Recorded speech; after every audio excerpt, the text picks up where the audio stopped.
জানিয়ে দিব এই মুহূর্তে আমাদের হাতে এসেছে বাংলাদেশের গুরুত্বপূর্ণ আপডেট সংবাদের শিরোনাম। শুরুতেই থাকছে বিএনপি ব্যতীত কেউ দেশ চালাতে পারবে না বলছে ভিপি নুরুল হক নূর। এবারে জানিয়ে দিব দলের সব পদ থেকে পদত্যাগের ঘোষণা জাপা মহাসচিবের। আরও থাকছে স্বরাষ্ট্র উপদেষ্টা বলছে হাদি হত্যা নিয়ে এখনই সবকিছু প্রকাশ করা যাচ্ছে না। এদিকে নির্বাচন সামনে রেখে সাইবার নিরাপত্তা জোরদারের নির্দেশ প্রধান উপদেষ্টার। সব শেষে জানিয়ে দিব প্রথমবারের মতো গুলশান কার্যালয়ে তারেক রহমান। এতক্ষণ শুনছিলেন হাতে থাকা আপডেট সংবাদের শিরোনাম, এবারে বিস্তারিত। তবে তার আগে অনুরোধ রইল ভিডিওটিতে একটি লাইক এবং কমেন্ট করে জানিয়ে দিন ভিডিও সম্পর্কে আপনার মূল্যবান মতামত। আরও জানিয়ে দিন ভিডিওটি কোথা থেকে দেখছেন বা কোন জেলা থেকে দেখছেন। বিএনপি ব্যতীত কেউ দেশ চালাতে পারবে না বলছে ভিপি নুরুল হক নূর। বিএনপি ছাড়াও অন্য কোনো রাজনৈতিক দল ক্ষমতায় এসে দেশকে স্থিতিশীলভাবে পরিচালনা করতে পারবে না বলে মন্তব্য করেছেন গণ অধিকার পরিষদের সভাপতি নুরুল হক নূর। শনিবার রাতে গলাচিপা বিএনপি কার্যালয়ে এক মত বিনিময় সভায় এই কথা বলেন তিনি। এ সময় বিএনপি ও গণ অধিকার পরিষদের অধিকারের নেতাকর্মীরা ঐক্যবদ্ধভাবে ভিপি নুরুল হক নূরকে জয়ী করতে কাজ করার অঙ্গীকার করেন। মত বিনিময় সভায় ভিপি নুরুল হক নূর বলেন, সোশ্যাল মিডিয়ায় নানা ধরনের কথা বলা হচ্ছে। গণ অধিকার পরিষদের সঙ্গে 2টি আসনে সমঝোতা হয়নি, এটি নিয়ে বিভ্রান্তি রয়েছে। সময় হলে আপনারা দেখতে পাবেন বিএনপি আমাদের কিভাবে মূল্যায়ন করে। আমরা সবাই তারেক রহমানকে চিনি এবং জানি তিনি কথা দিলে কথা রাখেন। তার সঙ্গে আমাদের যে কমিটমেন্ট হয়েছে তা আমরা প্রকাশ্যে বলবো না। তিনি আরও বলেন, দীর্ঘ আন্দোলন সংগ্রামের মধ্য দিয়ে বিএনপির শীর্ষ নেতৃত্ব থেকে শুরু করে তৃণমূল পর্যন্ত আমাদের আন্তরিক সম্পর্ক তৈরি হয়েছে। আগামীতে একটি নির্বাচিত সরকার এলেও কিছু অরাজনৈতিক প্ল্যাটফর্ম দেশকে অস্থিতিশীল করার জন্য নানা আন্দোলন সৃষ্টি করতে পারে, এতে রাষ্ট্র গভীর সংকটে পড়বে। নূর আরও বলেন, কিছুদিন আগে আমাদের আন্দোলনের একজন সাহসী সৈনিক ওসমান হাদিকে প্রকাশ্যে দিবালোকে গুলি করে হত্যা করা হয়েছে। এই হত্যাকাণ্ডের প্রতিবাদে সারা দেশের মানুষ ক্ষুব্ধ হয়ে ওঠে। এই ঘটনার জেরে দেশের 2টি শীর্ষ সংবাদ মাধ্যম প্রথম আলো ও ডেইলি স্টারের অফিসে অগ্নিসংযোগের ঘটনা ঘটে। পরিস্থিতি আরও কয়েকদিন চললে কেউ কেউ টেলিভিশনে এসে দেশ সংকটে পড়ছে বলে দায়িত্ব নেওয়ার ঘোষণা দিত। তিনি বলেন, নির্বাচন হলেই যে সংকট কেটে যাবে তা নয়, তাই আমরা যুগপৎ আন্দোলনে ছিলাম। তারা 31 দফা রাষ্ট্র সংস্কারের যে অঙ্গীকার করেছিলাম তা আগামী 5 বছরের একটি স্থিতিশীল সরকারের মাধ্যমে বাস্তবায়ন করতে হবে। লক্ষ্য হবে দেশের উন্নয়ন, মানুষের নিরাপত্তা নিশ্চিত করা এবং বিশ্ব দরবারে বাংলাদেশকে একটি নিরাপদ ও স্থিতিশীল রাষ্ট্র হিসাবে উপস্থাপন করা, যাতে বিশ্ব বিনিয়োগ আসে। দলের সব পদ থেকে পদত্যাগের ঘোষণা জাপা মহাসচিবের।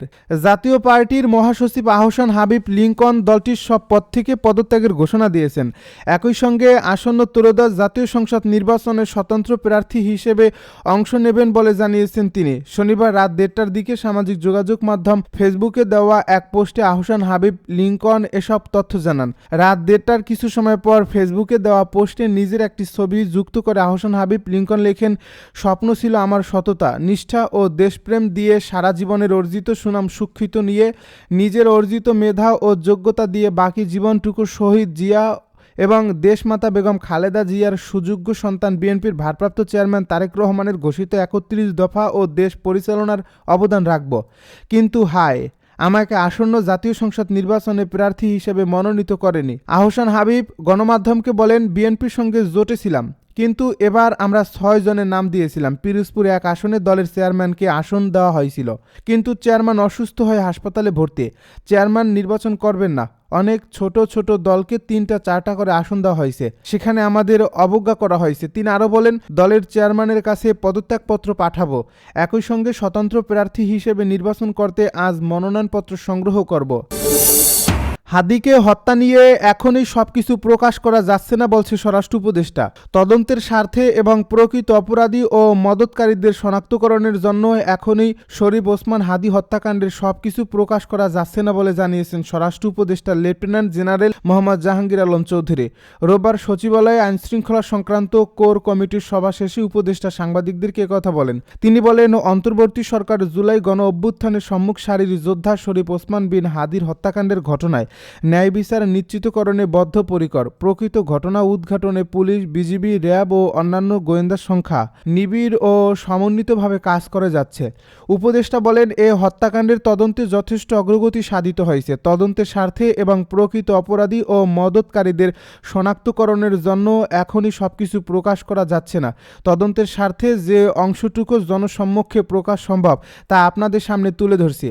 মামলা চলাকালীন এ পর্যন্ত 11 জনকে গ্রেপ্তার করা হয়েছে জানিয়ে উপদেষ্টা বলেন, গ্রেপ্তারকৃতদের মধ্যে 6 জন 164 ধারায় স্বীকারোক্তিমূলক জবানবন্দি দিয়েছেন এবং 4 জন সাক্ষীও 164 ধারায় সাক্ষ্য প্রদান করছেন।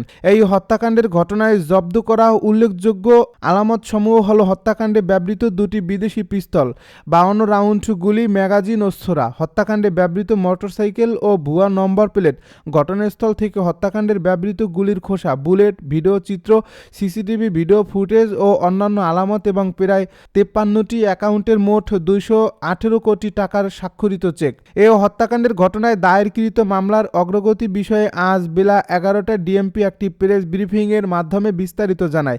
এই হত্যাকাণ্ডের পেছনে কারা জড়িত রয়েছে তা উদ্ঘাটনের জন্য আইনশৃঙ্খলা বাহিনীর জোর প্রচেষ্টা অব্যাহত রয়েছে।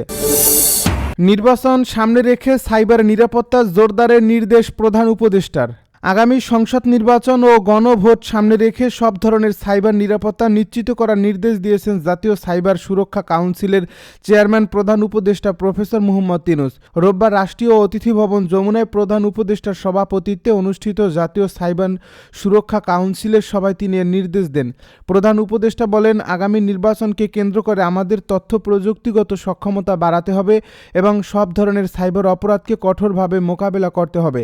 তিনি বলেন, সরকার সব ধরনের নাগরিক সেবাকে অনলাইন প্ল্যাটফর্মে নিয়ে আসার চেষ্টা করছে। এরই মধ্যে অনেক সেবা দেশে ও বিদেশে অনলাইনে দেওয়া হচ্ছে। এসব সেবাকে সুরক্ষিত ও নির্বিঘ্ন রাখতে হলে সাইবার নিরাপত্তা জোরদার করা জরুরি। নাগরিক সেবায় খাতগুলোকে বিশেষ গুরুত্ব দিয়ে বিবেচনা করার জন্য সংশ্লিষ্টদের নির্দেশনা দেন প্রধান উপদেষ্টা। তিনি বলেন, সাইবার সুরক্ষা এজেন্সি সহ যেসব প্রতিষ্ঠান সাইবার নিরাপত্তা ব্যবস্থা গ্রহণ করবে তাদের নিয়মিত সফটওয়্যার ও হার্ডওয়্যার হালনাগাদ করতে হবে। পাশাপাশি এসব ব্যবস্থার সঙ্গে যুক্ত জনবলকেও আরও দক্ষ করে তুলতে হবে। তিনি আরও বলেন, প্রতিষ্ঠান এবং সংশ্লিষ্ট জনবলকে একটি রেটিং পদ্ধতির আওতায় আনতে হবে যাতে সংশ্লিষ্ট প্রতিষ্ঠানের সাইবার সুরক্ষা সহ প্রকৃত মূল্যায়ন সহজ হয়। ফিনান্সিয়াল সেক্টরে কোনো অপরাধ করে যেন কেউ পার পেয়ে না যায় সে বিষয়েও জাতীয় সাইবার সুরক্ষা এজেন্সিকে বিচার বিভাগের পাশাপাশি কার্যকর ভূমিকা রাখার নির্দেশ দেন প্রধান উপদেষ্টা। এ বৈঠকে ডাক, টেলিযোগাযোগ ও তথ্য প্রযুক্তি মন্ত্রণালয়ের দায়িত্বপ্রাপ্ত প্রধান উপদেষ্টার বিশেষ সহকারী ফয়েজ আহমেদ তৈয়াব বলেন, এরই মধ্যে 35টি প্রতিষ্ঠানকে ক্রিটিক্যাল ইনফরমেশন ইনফ্রাস্ট্রাকচার হিসেবে তালিকাভুক্ত করা হয়েছে। আরও কিছু প্রতিষ্ঠান এই তালিকায় অন্তর্ভুক্ত করার পরামর্শ দেন তিনি। এছাড়া আসন্ন নির্বাচনকে কেন্দ্র করে গুজব, ডিসইনফরমেশন সহ অন্যান্য সাইবার অপরাধ প্রতিরোধে জাতীয় সাইবার সুরক্ষা এজেন্সি এবং বিটিআরসির মধ্যকার সমন্বয় সাধনের বিষয়ে গুরুত্ব আরোপ করেন তিনি। প্রথমবারের মতো গুলশান কার্যালয়ে তারেক রহমান। বিএনপির ভারপ্রাপ্ত চেয়ারম্যান তারেক রহমান প্রথমবারের মতো রাজধানীর গুলশানে দলটির চেয়ারপারসনের রাজনৈতিক কার্যালয়ে গিয়েছেন। রোববার দুপুর 1:43 তিনি গুলশানের ওই কার্যালয়ে পৌঁছান। এ সময় দলটির শীর্ষ নেতারা তাকে স্বাগত জানান। কার্যালয়ে উপস্থিত ছিলেন বিএনপির জাতীয় স্থায়ী কমিটির সদস্য ডক্টর খন্দকার মোশাররফ হোসেন, মির্জা আব্বাস, গয়েশ্বরচন্দ্র রায়, ডক্টর আব্দুল মুইন খান, আমির খসরু মাহমুদ চৌধুরী ও বেগম সেলিনা রহমান। এছাড়া সিনিয়র যুগ্ম মহাসচিব রুহুল কবির রিজভী আহমেদ, চেয়ারপারসনের একান্ত সচিব এ.বি.এম. আব্দুল ছত্তার এবং জাতীয় নির্বাহী কমিটির সদস্য তাবিত আউয়াল উপস্থিত ছিলেন। বিএনপি সূত্র জানায়, দলীয় এবং সাংগঠনিক বিভিন্ন বিষয় নিয়ে খোঁজখবর নিয়েই তারেক রহমান কার্যালয়ে আসেন। এ সময় তিনি উপস্থিত নেতাকর্মীদের সঙ্গে কুশল বিনিময় করেন।